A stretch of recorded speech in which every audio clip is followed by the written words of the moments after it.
What's going on, guys? Derick Jaxn here, and today I am joined by my lovely wife, Danae, and we just wanted to address a couple of things. You know, we understand that some of you may have already heard, maybe not, that this chapter of our marriage is one that was preceded by a marriage that I completely failed.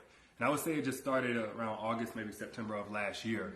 But, you know, a lot has been said already about what was the cause and all that other stuff. Some of it is true, some of it is completely false. But the truth is, and I'm saying it here now, is that Derick Jaxn was involved with other women outside the marriage. And by involved, I want to be clear, I'm not talking about just casually kicking it, maybe a lunch or something like that. I'm talking about as serious as sex, to sexual flirtation and meeting up and that kind of thing. And some things that otherwise may be considered okay by some in terms of like just chatting or checking on people or being checked on by people that I've had a previous encounter with. But without my wife's knowledge of it and with us having a sexual history, all of it falls under the umbrella of inappropriate, cheating, affair, stepping out, definitely not in alignment with the vows that I took, and definitely not in alignment with the biblical standard of what it means to be faithful, which is the standard that I'm going by now. Now, I'm saying this publicly, not because I'm, married to you guys. First and foremost, I'm accountable to God. Then I have to be accountable to my wife, in which we've already had this conversation. I've already told her literally everything. I've given her basically a roll call list. If I've said hello to a woman in the last 12 years of me knowing her, she knows about it. But now that it's been made so public, it's important that I first off let you guys know I do not stand by those actions. I don't want to encourage anybody to do that. And then secondly, I know that I cannot build a platform preaching certain things, preaching against certain things, and then in my real life live contrary to that for any amount of time or any length of time to any extent and think that I can't be held accountable.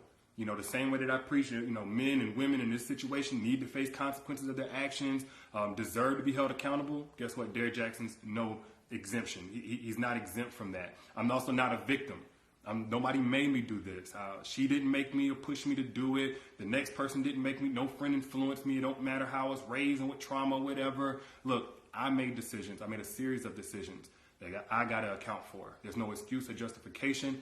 I've already made that bet and have had to lie in it. And now we're finally getting on to the other side personally in our own healing, in our own marital oneness. And now this is being made public to you guys. So we're bringing that forth to you guys to let you know where we're at with that. But did you want to say anything?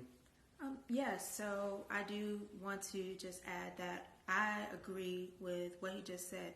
There is no justification for bringing other women into our marriage on any level.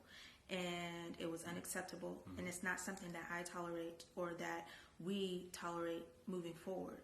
And when I've been flooded again with messages and these things and about, I need to leave or why haven't I left? And the answer is, when I found out about it, I left. I did not hesitate or waste time to do so.